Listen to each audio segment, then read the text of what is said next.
सभी को नमस्कार। आज मैं एक महत्वपूर्ण विषय पर बात करने वाला हूं और जिससे आप वाकिफ़ होंगे और ना होंगे तो कुछ दिनों में हो भी सकते हैं। ये जो व्यवस्था है हमारे समाज की, जो हम चारों ओर अपने परिवेश में देखते हैं, रोज़मर्रा की ज़िंदगी में पाते हैं, चली आ रही हैं। क्या है वो चीज़? विवाह, मैरिज। What is this? अब इसका तो कोई एक ख़ास डेफिनेशन तो है नहीं। किसी भी भाषा में अगर मैं बात करूँ तो पूरे विश्व भर में भी, पर जो कुछ ऊंची चीज़ें हो सकती थी, ख़ास करके इस समय तक जितनी मैंने पढ़ी है, तो उसमें से मैं आज आपको प्रेमचंद जी की लाइनें साझा करता हूँ। आप उन्हें समझने का कष्ट करें। उन्होंने बताया है, और अब ये चीज़ मैं भी समझता हूँ कि जो सच्चा विवाह है वो दो हृदयों का मिलाप है, मेल है। मतलब ये कि जब दो हृदय आपस में एक तल पर चेतना की उच्चतम स्थिति में मौजूद रहें और फिर जो संवाद हो, जो संबंध बने, उस स्थिति का नाम, उस तल का नाम विवाह है। विवाह कोई सिस्टम नहीं है, कोई ट्रेडिशन, कोई रिचुअल्स, कोई राइट नहीं है। ये सब चीज़ तो पाखंड है।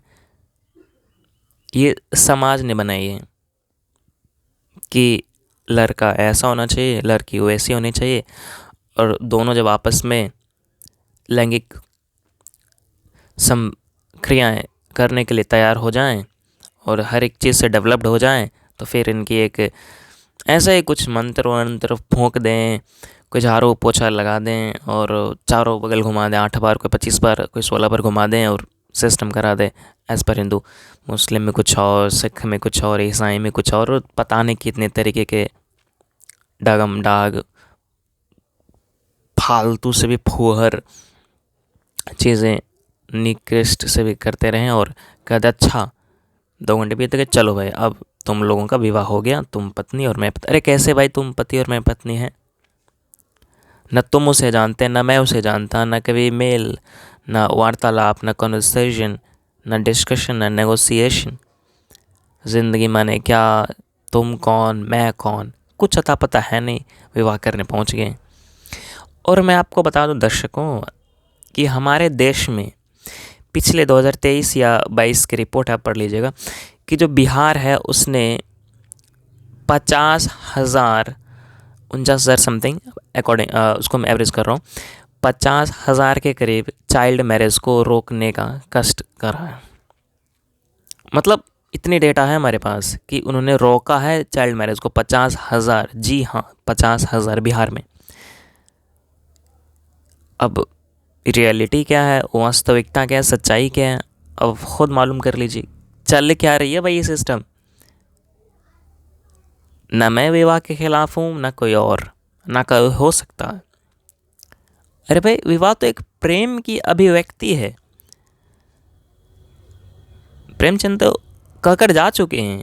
अब क्या है पाखंडी करना कि आज फ्रांस में विवाह करेंगे, इंडिया में आएंगे तो इंडिया में विवाह करेंगे। आप देखें अपनी क्रिकेट स्टार्सों को या कोई भी तमाम तरीके के लोग जो आपके अंदर तृष्णा का संचार करते हैं, वासना भर देते हैं, और एक स्पष्ट शब्द कहूँ तो कामना को प्रज्वलित कर देते हैं कि भाई देखो अगर तुमने ऐसे नहीं करा तो हम विवाह तो मानेंगे नहीं, क्योंकि देखो हमने ऐसा करा ना, हमने इतने लोग थे, वहाँ के लोगों ने भी सैल्यूट करा, तो मैं क्या करूँ, करा तो करा, तुम्हारी लाइफ से तुम जानो। वेदांत तो ये तो कहता है कि जो कुछ भी तुम कर रहे हो उसके सारे जिम्मेदारी तुम्हारी है, तो तुम जानो। पर ये आडंबर खड़ा करके पूरी दुनिया पर क्यों एकदम लेपापोती कर रहे हो कि तुम भी इसी तरीके से करो तो शादी होगी, या फिर जो सिंगल हैं शादी करोगे तो ही ज़िंदगी है। ये क्या बेवकूफ़ी है भाई। और शादी, विवाह, ब्याह, यहाँ पर बात है ही नहीं कि स्त्री और पुरुष होनी चाहिए। यहाँ तो बात है कि जिस किसी से भी तुम्हारी दिल लगी हो गई, इश्क हो गई, मोहब्बत हो गई, जिसके लिए तुम अपने आप को कुर्बान कर चुके हो, भाई शादी हो गई, अब क्या है। पति और पत्नी ये सब पाखंड वाली बातें नहीं चलेंगी। ये सब तो समाज का, समय का असर है। काल से बाहर आओ भाई, काल से। और तभी आप पाओगे जब किसी चीज़ में तल्लीन हो जाओगे तन्मयता के साथ। इसको समझने के लिए आप ये भी कह सकते हैं, जैसे सर आइजैक न्यूटन, उनकी शादी मेरे ख्याल से नहीं हुई थी, उनने करा ही नहीं था, नहीं करा था, पर किससे? भौतिकी से। Archimedes, again physics. Thomas Alva Edison, again physics.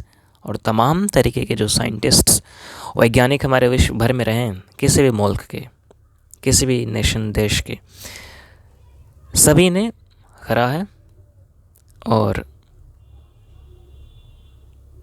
करते रहेंगे। जो हमारे आगे वाले जो जनरेशन हैं उनके भीतर से भी निकलेंगे, पर ये ऐसे नहीं होगा। अभी हाल फिलहाल में हमने 50,000 बचाए हैं, कुछ नहीं पता है। आत्मज्ञान की कमी, स्वयं को ना जानना, इस स्थिति तक हमें लेकर आ जाती है। तो वास्तविकता में तो विवाह होनी चाहिए, पर मैं पूछ रहा हूँ यहाँ विवाहित लोग भी अविवाहित हैं। मंगलसूत्र पहन लेने से कोई पत्नी नहीं हो जाती, ना कोई शादी वाले दिन घोड़ी पे आके खड़ा हो गया और वो दूल्हा और पति देव बन गया। भाई कुछ नहीं, सब पाखंड है। जिंदगी में कोई मुकाम है नहीं, आंतरिक स्पष्टता है नहीं, मन को समझते नहीं।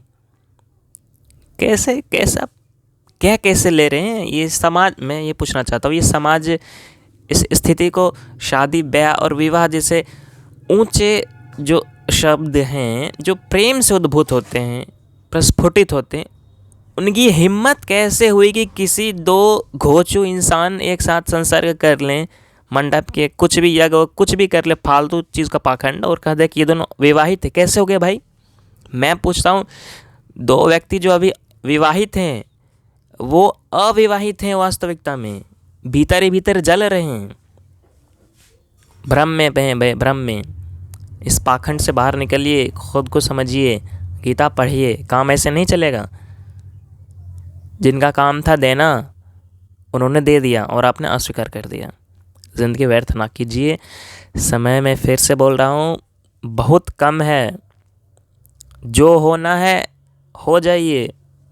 ये शरीर से आने से पहले भी आप राख थे और कुछ ही समय में आप राख हो सकते हैं। तो इस राख को राख फिर से होने से बचाइए और जो होना चाहते हो जाइए। इस पर आप विचार करें और समझें कि वास्तविकता में क्या आपकी शादी हुई है या होने वाली है, या आप करना चाहते हैं। आपका स्वागत है, कीजिए। ज़िंदगी तो चाह ही रही है कि हर एक चेतना की विवाह वाली स्थिति हो जाए जो उच्चतम है, और उसके लिए किसी नियम, कायदा, कानून, समय, कुछ भी चीज़ें जो नियम के अंतर्गत आती हैं उनको मानने की बिल्कुल भी आवश्यकता नहीं है।